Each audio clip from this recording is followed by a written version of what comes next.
por nos conceder esta oportunidade, com vista a partilharmos a Boa Nova. Sabemos que é exatamente este o nosso alimento espiritual, para que consigamos, de fato, caminhar nessa caminhada longa.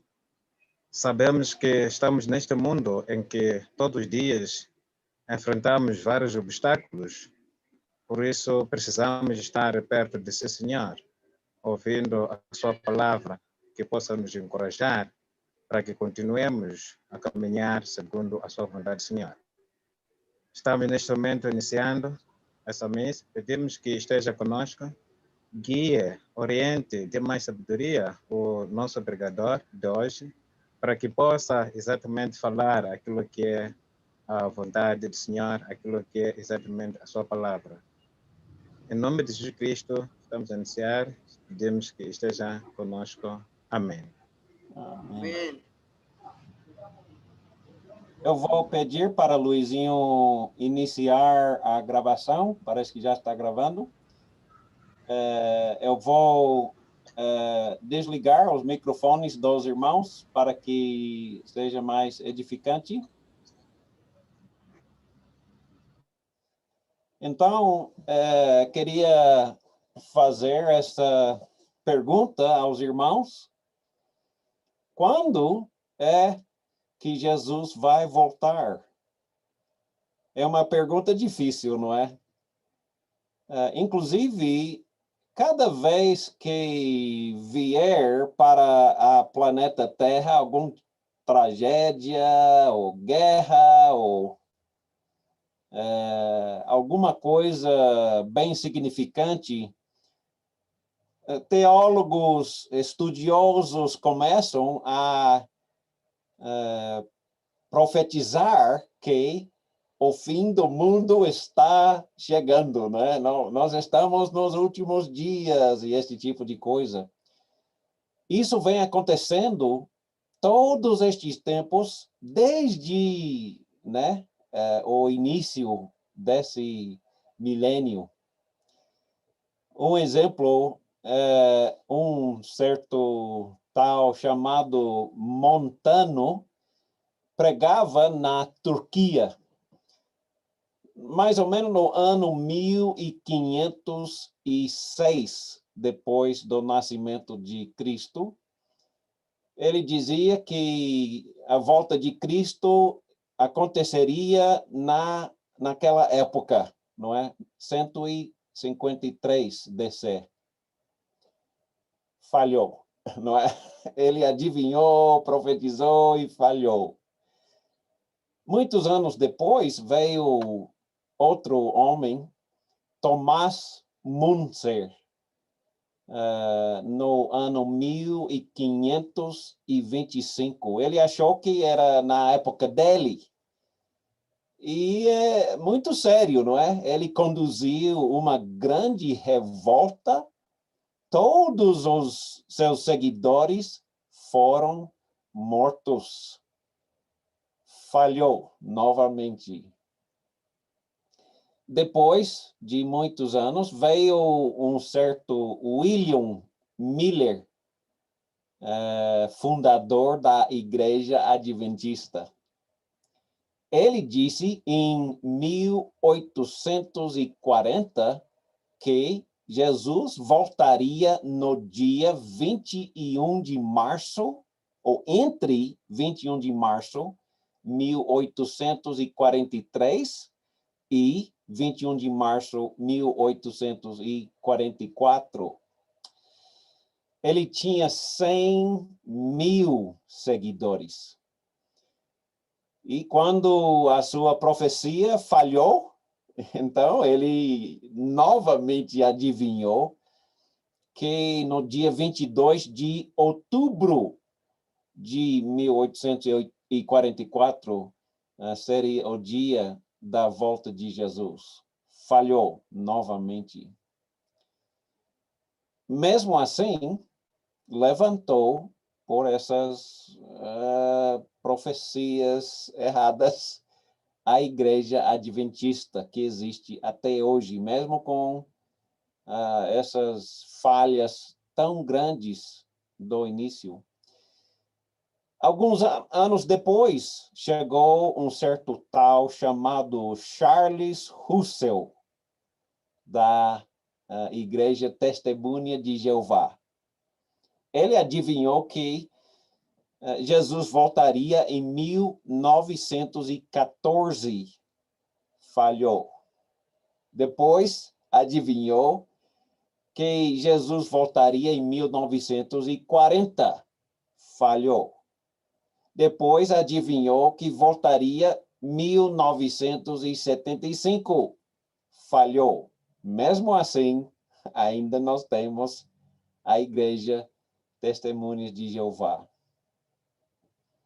Depois veio um certo homem chamado James Watt, o ministro do presidente americano Ronald Reagan, da Igreja Assembleia de Deus, dizendo que Jesus voltaria logo, logo.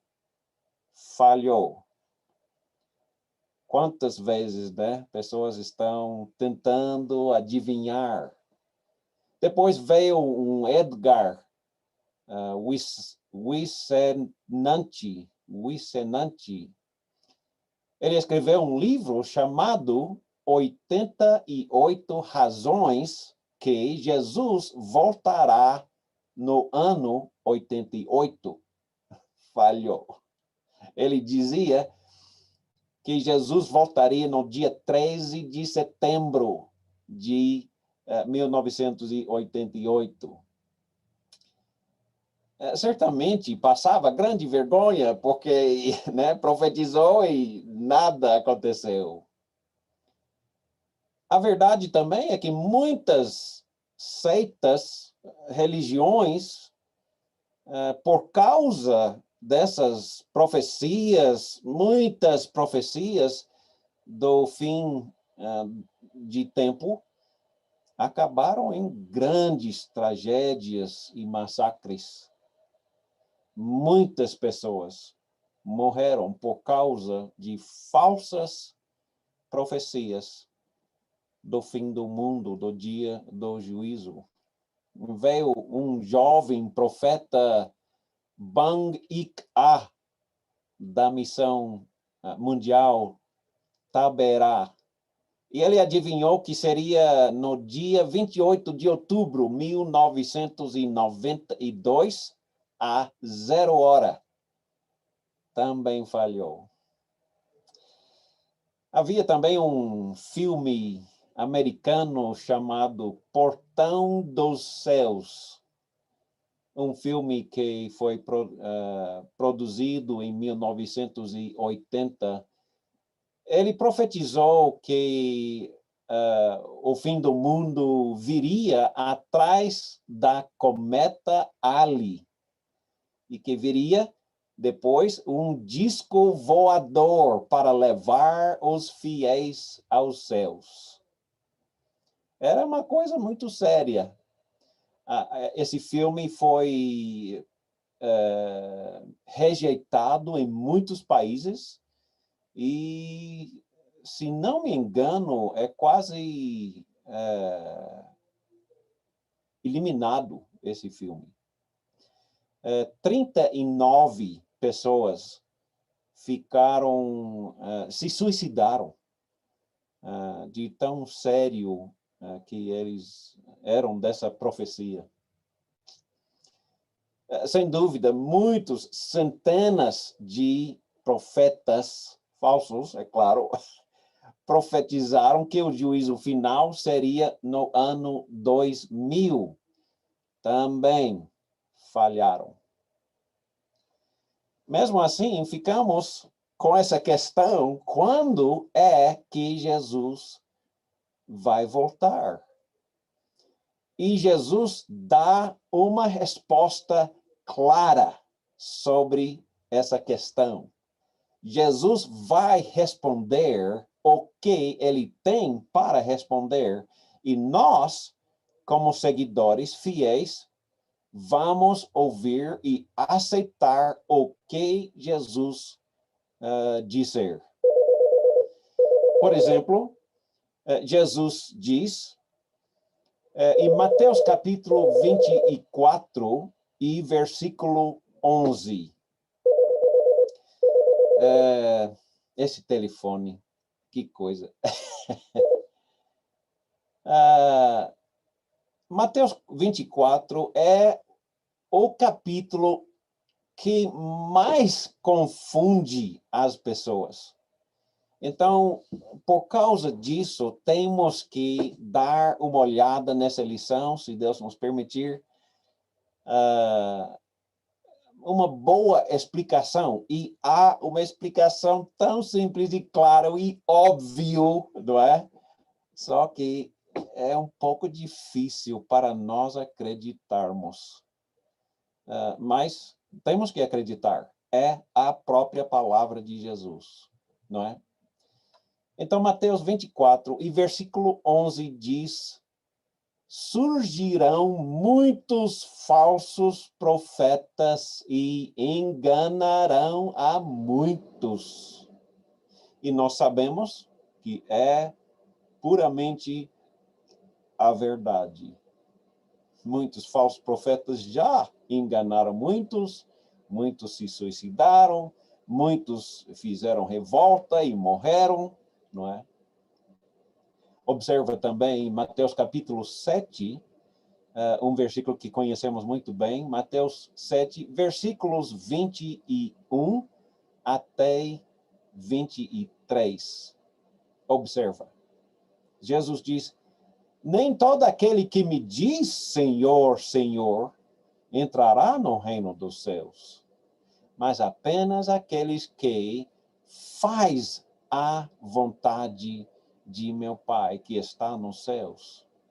Muitos me dirão naquele dia: Senhor, Senhor, nós não profetizamos em teu nome, e em teu nome não expulsamos demônios, e não realizamos muitos milagres? Então, Jesus lhes dirá claramente: nunca os conheci. Afastem-se de mim, vocês que praticam a iniquidade, a maldade. Interessante que essas pessoas sabiam que eram seguidores fiéis a Jesus. Eles chamavam Jesus de Senhor, Senhor. Eles profetizavam em nome de Jesus. Eles expulsavam demônios em nome de Jesus. Eles faziam muitos milagres em nome de Jesus. Eles sabiam que eram íntimos com Jesus, mas Jesus disse: eu nunca te conheci. Afastem-se de mim, vocês que praticam pecados. Uau! Existem, sim, muitos falsos profetas e eles vão dizer muitas coisas erradas que confundem muitos. Nós já sabíamos que viria estes enganadores. E eles mesmos sabem, creem que estão falando a verdade, mas não estão. Eu fico até confuso. Como é que nós podemos saber se nós estamos acreditando na palavra de Deus, na verdade? Escuta, pode ser eu mesmo que é um falso profeta. Como saber? Como podemos saber quem é falso profeta e quem está falando a verdade? É fácil ficar confuso, não é? Vai comigo para Ezequiel capítulo 13. Ezequiel 13, 1 até 7. Ezequiel diz, é um profeta de Deus, ele diz: a palavra do Senhor veio a mim, disse ele: filho do homem, profetize contra os profetas de Israel que estão profetizando agora. Diga àqueles que estão profetizando pela sua própria imaginação. Ouçam a palavra do Senhor. Assim diz o soberano, o Senhor. Aí de vocês, dos profetas tolos que seguem o seu próprio espírito e nada viram. Seus profetas, ó Israel, são como raposas no meio das ruínas.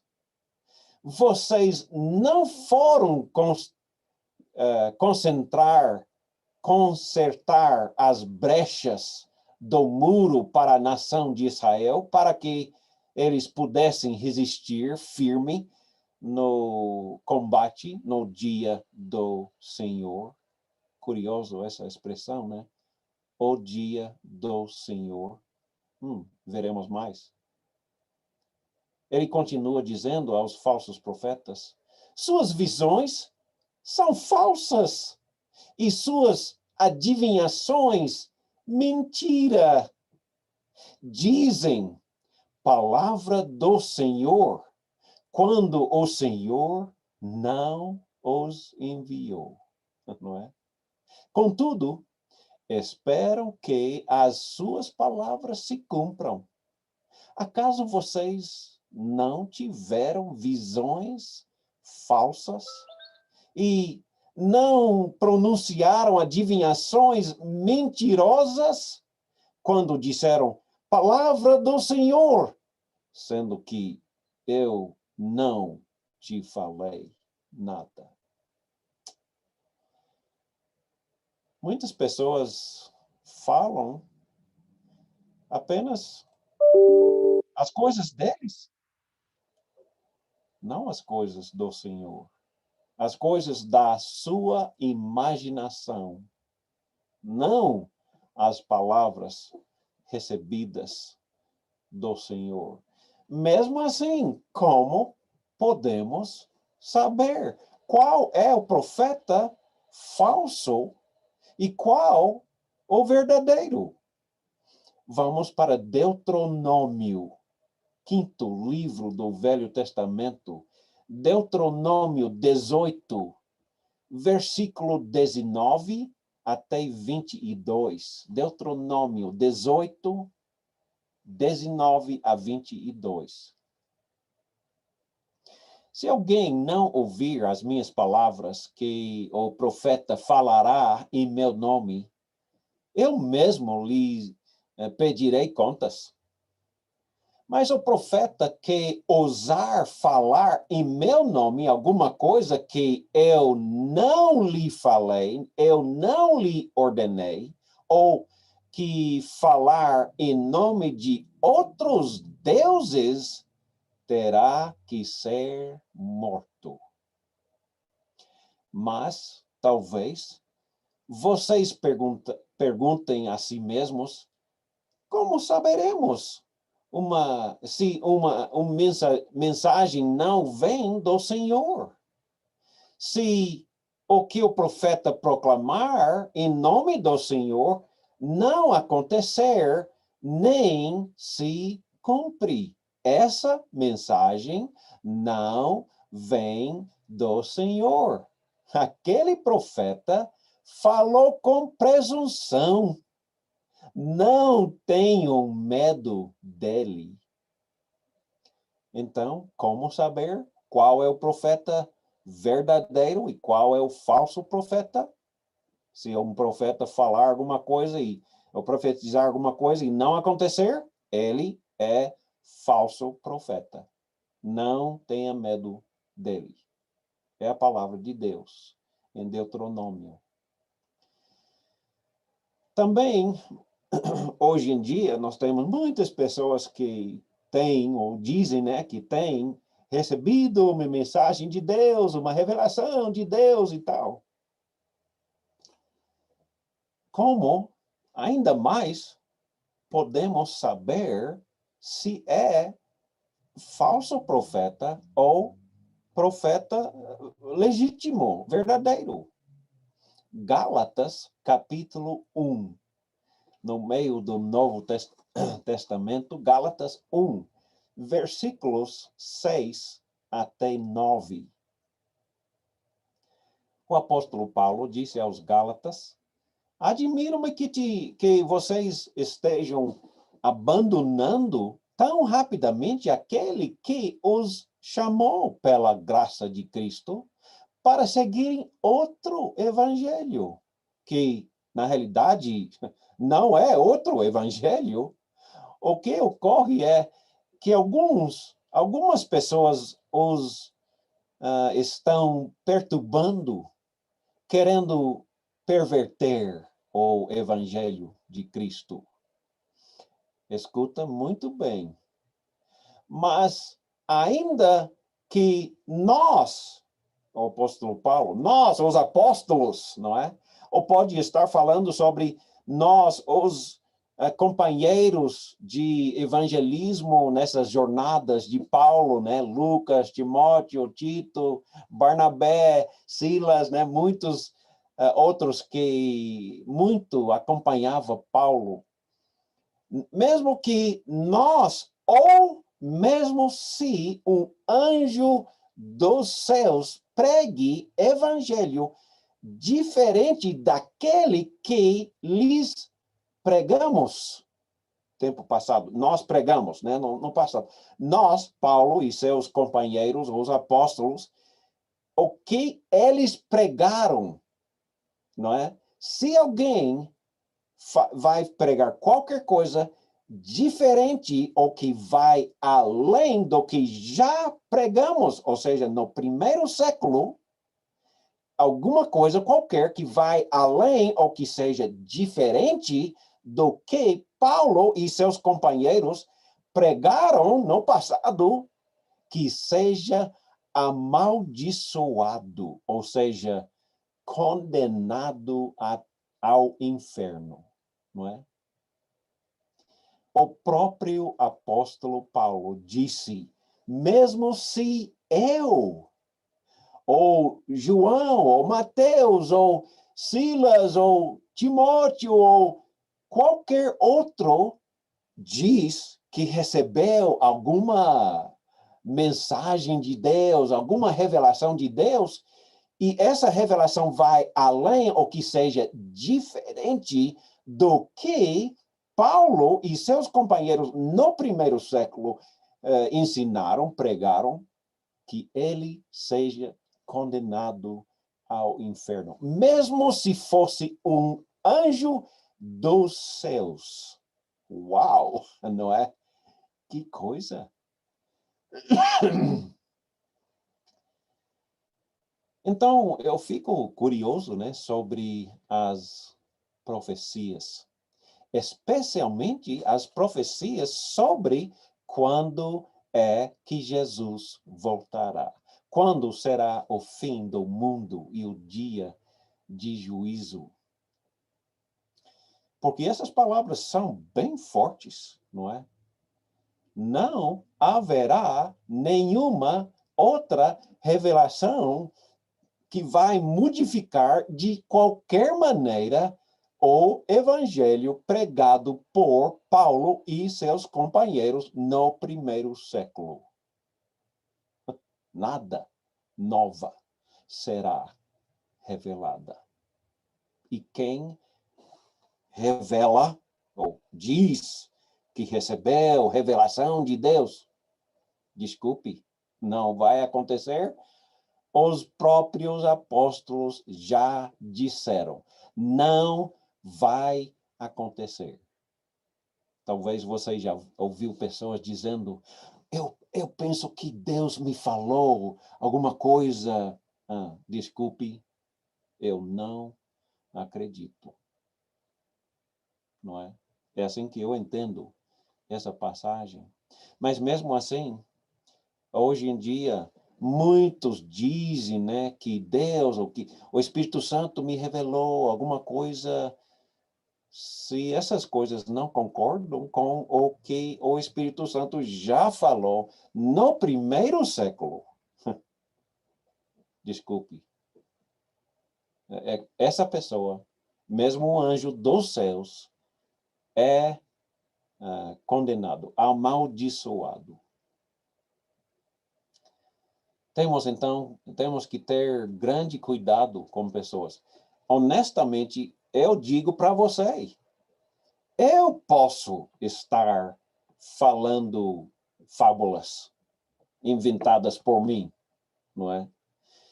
Então, você tem a responsabilidade de examinar para ver se eu estou falando a palavra de Deus ou não.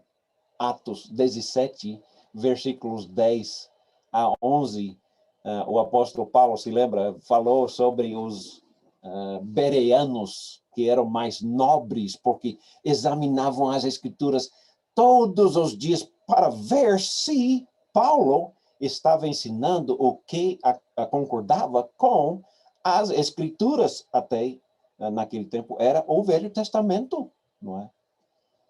Então, Paulo tinha que ensinar a palavra. Você precisa me duvidar, perguntando, será que ele está falando a verdade? E examinar as escrituras todos os dias para ver, será que Timóteo está falando a verdade ou é um falso profeta? Examina a palavra de Deus. Quando, então, é que Jesus diz que virá o fim do mundo, o dia do juízo? Vamos voltar para Mateus 24 e versículo 36.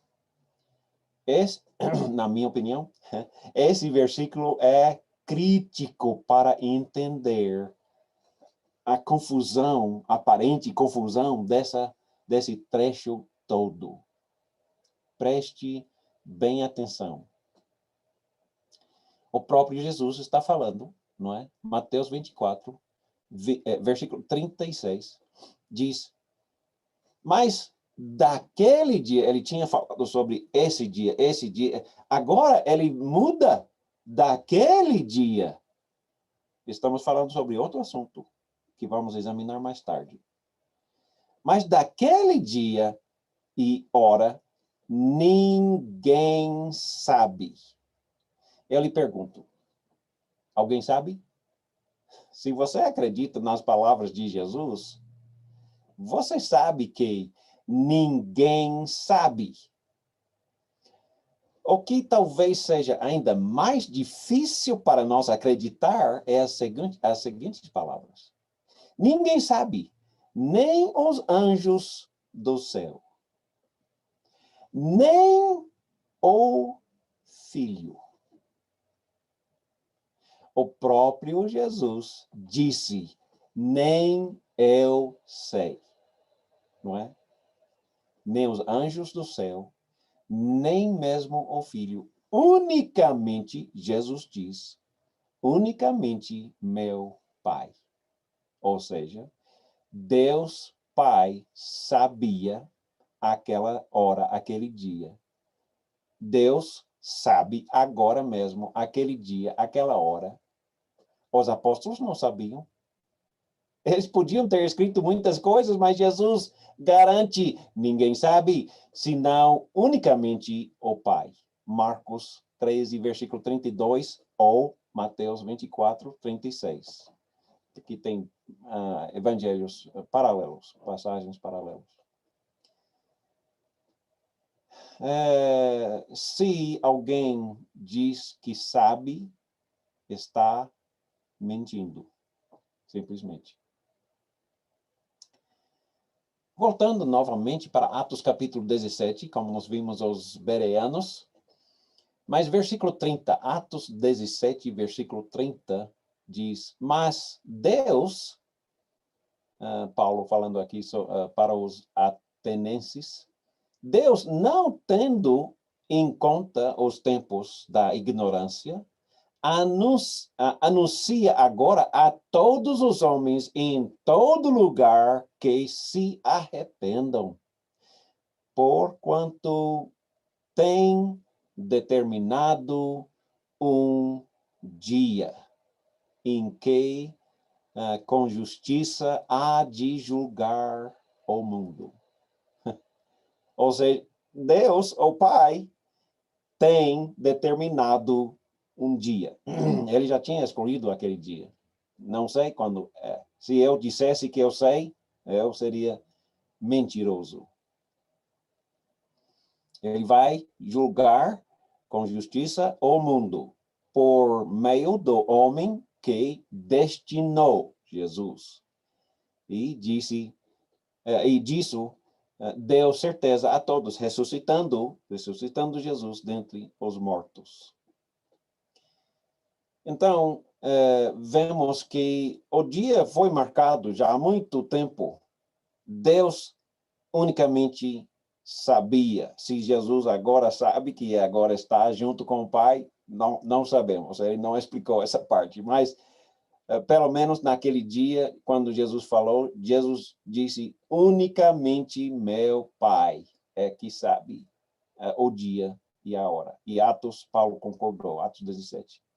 Voltando agora, novamente, para Mateus, capítulo 24, versículos 37 até 41. Novamente, nós perguntamos, quando será a volta de Jesus? Jesus novamente vai explicar quando. Ele disse, como foi nos dias de Noé, assim será também a vinda do Filho do Homem. Porque assim como nos dias anteriores ao dilúvio, comiam e bebiam e casavam e davam-se em casamento. Era os dias normais, tudo acontecendo normalmente, acordando, comendo, vestindo, tomando banho, trabalhando, né? Tudo normal. Tudo estava acontecendo normal. Até o dia em que Noé entrou na arca e não o perceberam, até que veio o dilúvio e os levou a todos. Assim será também a vinda do Filho do Homem. Assim como Noé, quando veio o dilúvio, e ninguém sabia, senão o próprio Noé, que Deus tinha preparado e mandou 100 anos antes para ele construir essa arca. Ou seja, não há nenhum sinal. Não há nenhum sinal. Escuta, não há nenhum sinal. Ele repete essa mesma ideia até nós cansarmos de ouvir tantas explicações. Novamente, Mateus capítulo 24, versículo 40 até 42. Então, escuta muito bem. Então, estando dois no campo, será levado um e deixado o outro. Estando duas moendo no moinho, será levada uma e deixada outra. Vigiai, porque não sabeis a que hora há de vir o vosso Senhor. Não sabeis. Novamente, Jesus está dizendo, escuta, você não sabe. Vigiai, ele disse. Versículo 43. Mas considerai isto. Se o pai da família soubesse a que vigília da noite havia de vir o ladrão, vigiaria e não deixaria a sua casa ser roubada.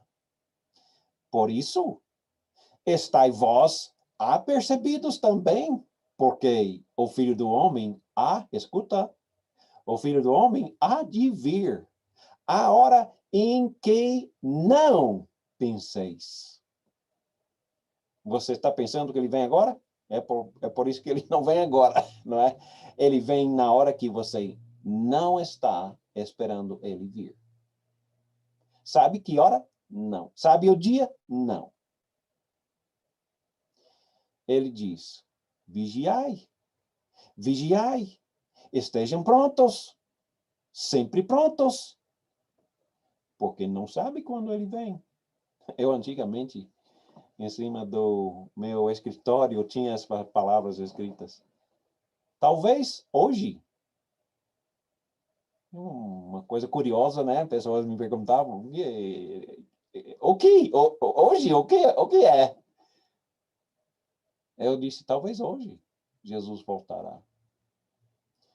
Porque é exatamente o que Jesus quer que pensemos. Talvez hoje, ou amanhã, ou... Eu acho que ele vem a semana que vem. Ou talvez hoje. Essa é a lição para hoje. Talvez hoje ele vem. Em 1 Tessalonicenses, deixa um dedo aí em Mateus 24 e 25, mas voltaremos. Mas em 1 Tessalonicenses 5, versículos 1 até 5, Paulo ia escrevendo, irmãos, quanto aos tempos e épocas, não precisamos escrever-lhes, vocês já sabem que não sabemos, né? Os tempos e as épocas. Pois vocês mesmos sabem perfeitamente que o dia do Senhor virá como um ladrão à noite, quando disserem paz e segurança, né? Tudo está bem. Meia-noite e tudo está tranquilo. Eles estão dizendo. E a destruição virá sobre eles de repente. Como as dores de parto de uma mulher grávida, e de modo que nenhum escaparão. Nenhum. Mas vocês, irmãos, não estão nas trevas para que esse dia os surpreenda como um ladrão. Vocês todos são filhos da luz, filhos do dia. Não somos da noite, nem das trevas. Nós sabemos que temos que sempre, sempre estar prontos. Sempre. Pedro, em 2 Pedro, capítulo 3 e versículo 10. 2 Pedro 3, versículo 10, diz: mas o dia do Senhor virá como um ladrão de noite. Tanto Paulo, como Jesus, como Pedro, todos falavam a mesma coisa. Virá como um ladrão de noite, no qual os céus passarão com grande estrondo e os elementos ardendo se desfarão. E a terra e as obras que há nela se queimarão. Eu te pergunto, quais são os sinais que vem o ladrão? Novamente, não há sinais. Nenhum. Não há sinais. Voltando para nosso trecho de Mateus capítulo 24, agora versículo 45 até 51. Jesus começa aqui falando sobre essa parábola do bom servo e do mal, não é? E chegando em versículo 50, ele diz, virá o Senhor daquele servo num dia em que não espera. E a hora em que ele não sabe. E vai separá-los. E destinará a sua parte com os hipócritas. Ali haverá pranto e ranger de dentes. Ou seja, não há sinal nenhum. Ele vem quando não espera, quando não sabe, não é? Agora, começando em Mateus 25, versículos 1 até 13, Mateus 25, 1 até 13, Jesus começa contando essa parábola das 10 virgens, não é? E qual é o ponto dessa parábola? Há as 5 virgens prudentes e 5 virgens imprudentes que não estavam prontas. E versículo 13, no fim, ele diz: vigiai, pois, porque não sabeis o dia nem a hora em que o Filho do Homem há de vir. Ou seja, não há sinais. Não há sinais. Mateus capítulo 25, versículo 14 até 30. Novamente, mais uma parábola, a parábola dos talentos. E qual é o ponto dessa parábola? Ele fala sobre gozando,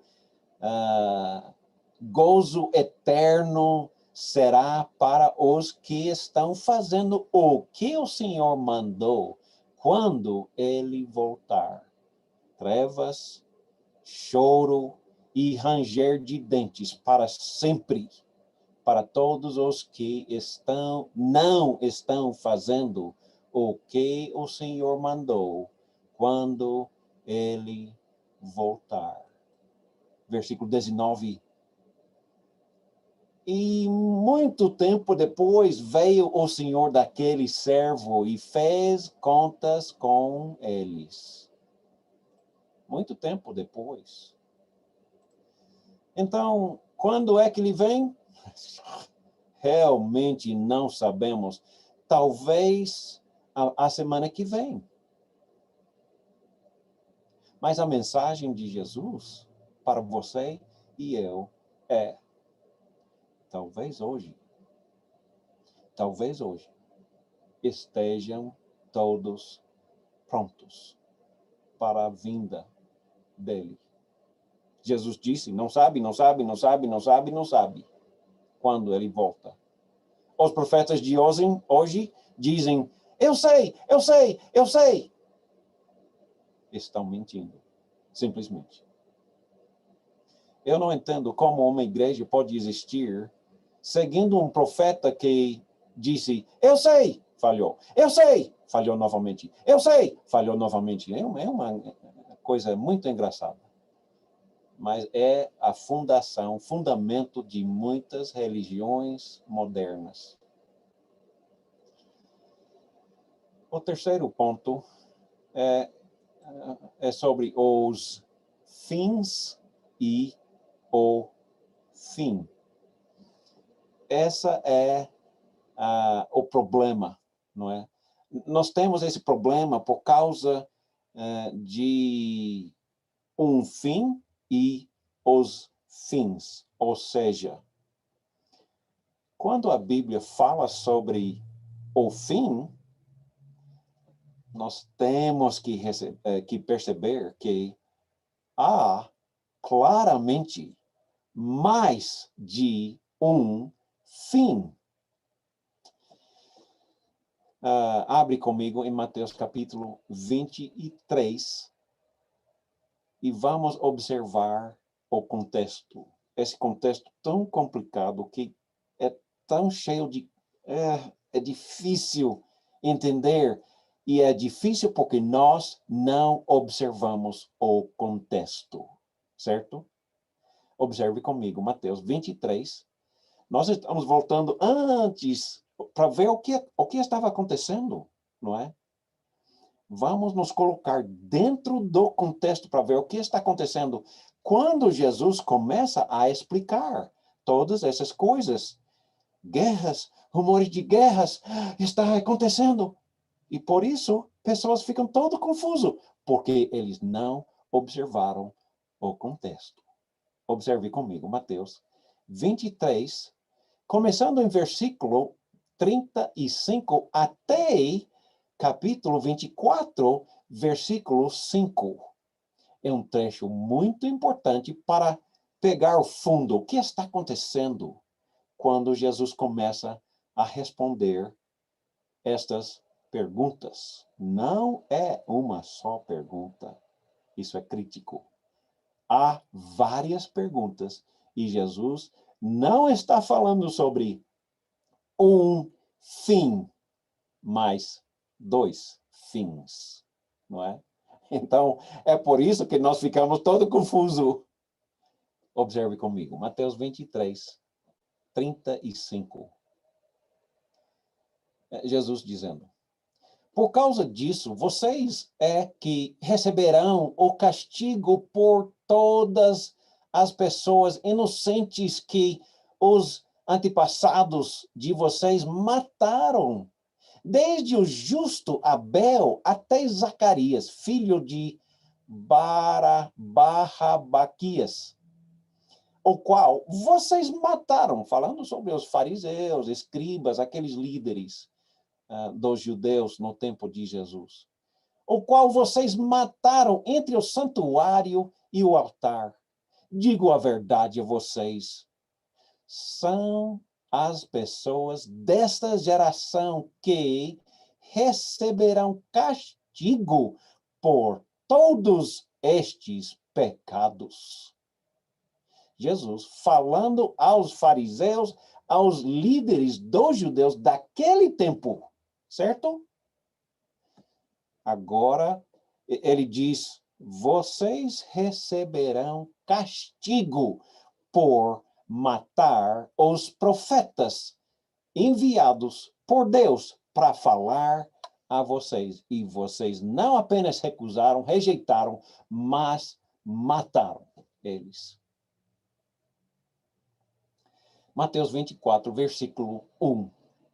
Jesus tinha saído do templo. Vamos parar e pensar um pouco sobre esse templo. Um grande templo, imenso, incrível. Até hoje, este templo é uma das 7 grandes maravilhas do mundo, porque a construção, até para nós, hoje, com toda a nossa tecnologia, máquinas imensas, não podemos imaginar como eles conseguiram construir esse templo. Algumas das pedras da fundação, algumas das pedras são maiores do que uma carreta. Imagina o tamanho. Uma só pedra maior do que um caminhão grandão. Como eles mudaram? E eles sabiam exatamente de onde veio essas pedras, não é? Jesus agora está saindo desse templo. É uma maravilha. Certamente uma maravilha daquele tempo. Mas em nosso tempo, até hoje, ainda é uma maravilha do mundo. Está saindo do templo e estava indo embora sozinho quando seus discípulos se aproximaram dele para lhe mostrar as construções do templo. Estamos falando sobre o templo, certo?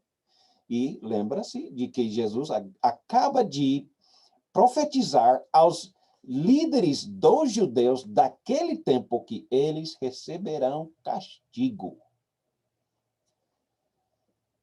Estão observando Jesus com seus discípulos, as grandes construções do templo. Jesus, escuta, Jesus, porém, lhes disse, vocês estão vendo tudo isso? Isso o quê? O templo, as pedras, as construções. Eu lhes digo que não ficará uma pedra sobre outra, que não seja derrubada. Oh, uau! Jesus está dizendo que esse templo será destruído. Que chocante para os discípulos, para todos, não é? Porque é uma construção que levou anos e anos para construir. Quando Jesus se sentou no Monte das Oliveiras com seus discípulos se aproximaram dele e lhe perguntaram, em particular, diga-nos, agora preste bem atenção, quais são as perguntas dos discípulos? Temos que colocar contexto.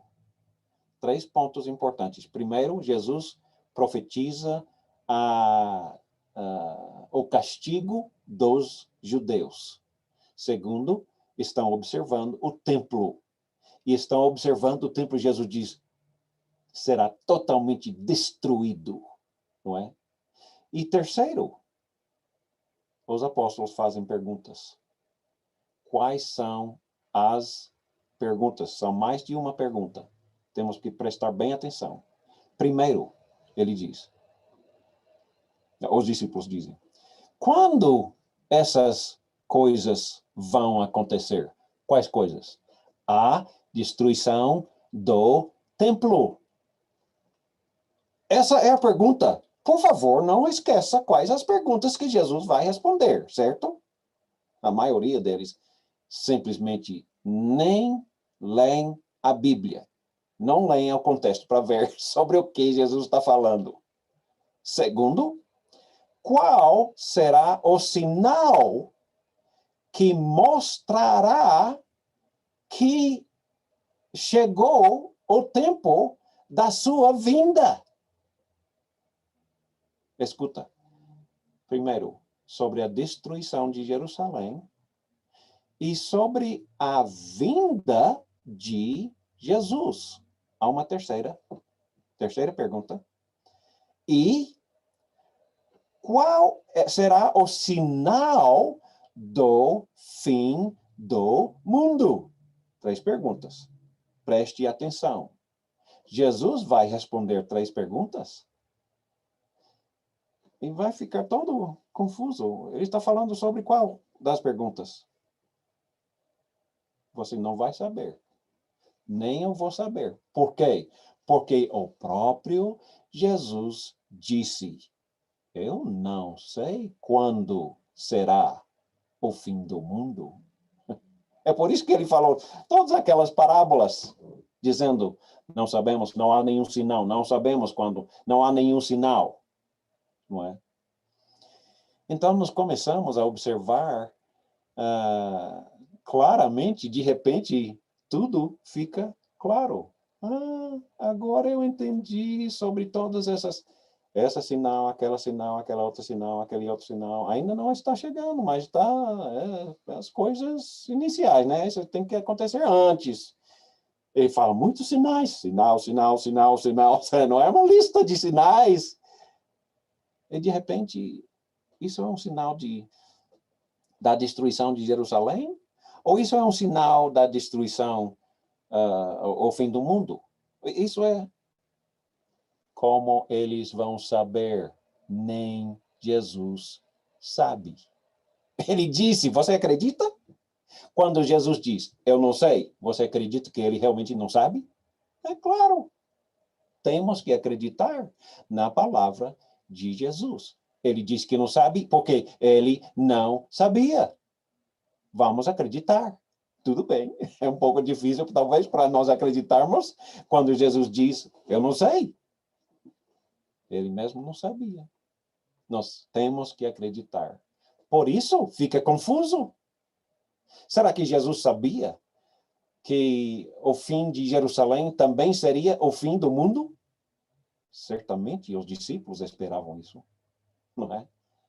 Então, se isso é o fim de Jerusalém, o fim do reino que eles estavam esperando Jesus montar, deve ser o fim do mundo. Eles não podiam separar um do outro e nem mesmo Jesus podia separar um do outro. Ele disse que não sabia. Você acredita? Acredite.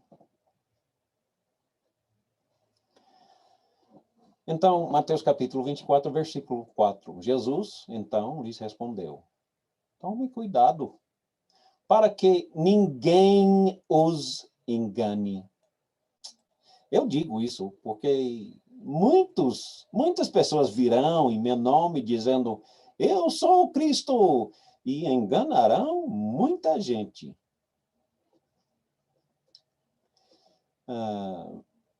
Vamos observar uma lista de sinais. Versículo 6.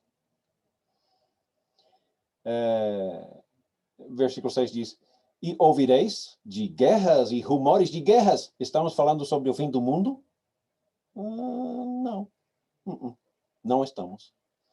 Olhai, não vos assusteis, porque é mistério, é necessário que tudo isso acontecer, mas ainda não é o fim. Ou seja, isso vai acontecer. Tem acontecido em nossa época, claro, e vem sempre acontecendo, né? Isso não, de jeito nenhum, significa que é o fim do mundo. Aqui ele está falando sobre o fim de Jerusalém, o fim do templo, o fim de eu esqueci essa palavra. Judaísmo, não é? O fim dessa religião do Velho Testamento. Versículo 7. Porquanto se levantará nação contra nação e reino contra reino, haverá fomes, pestes, terremotos, vários lugares. Sinal, sinal, sinal, sinal. Mas todas essas coisas têm que acontecer. Isso é só o princípio de dores. Ou seja, não é o fim, não. Ainda tem tempo, né? Versículo 9. Então vocês serão entregues, serão atormentados, vão lhe matar, serão odiados de todas as nações por causa de meu nome. Nesse tempo, muitos serão escandalizados e vocês terão trairão uns aos outros e odiarão uns aos outros. Eu posso só imaginar quando os judeus, os seus filhos, estavam começando a acreditar em Jesus, havia uma grande separação familiar, não é? Alguns, um acreditava em Jesus e abandonava a religião judaica, se separando. E surgirão muitos falsos profetas e enganarão muitos. E por multiplicar a iniquidade, o amor de muitos esfriará. Mas este evangelho do reino será pregado em todo o mundo e em testemunho a todas as nações. Então, o versículo desse curso, então virá o fim. Qual? O fim de Jerusalém ou o fim do mundo? Porque ele está respondendo duas perguntas, né? Que fim? Qual dos fins? Não é? Porque os discípulos estão perguntando sobre dois fins, pensando que é um só fim, não é? Eles não sabem. Jesus não sabia. Versículo 15. Quando, pois, virdes a abominação da desolação de que falou o profeta Daniel, está no lugar santo. Quem lê, entenda.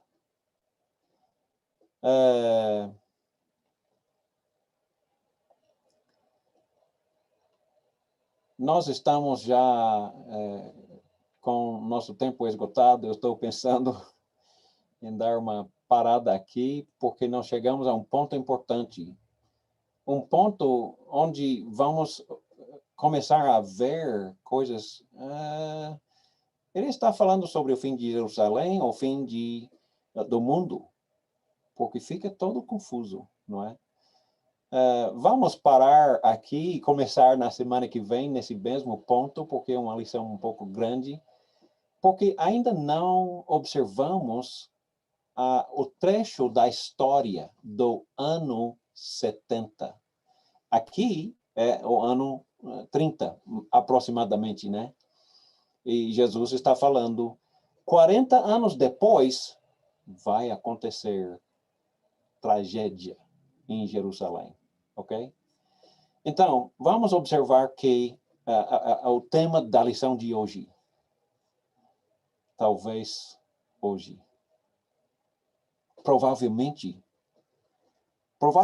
essa semana, eu não sei quando, porque nós temos que estar prontos agora. Jesus, creio eu, perguntaria, você está pronto? Examina a sua vida. Examina o que você tem feito, tem falado. Examina seus relacionamentos familiares. Examina a maneira que você está levando a vida. Você está pronto? Está obedecendo a palavra de Deus? Se não, estou aqui implorando, por favor, obedeça a Jesus, obedeça a Deus, ainda hoje. Tome essa decisão hoje. Eu te imploro. Que Deus abençoe ricamente a todos.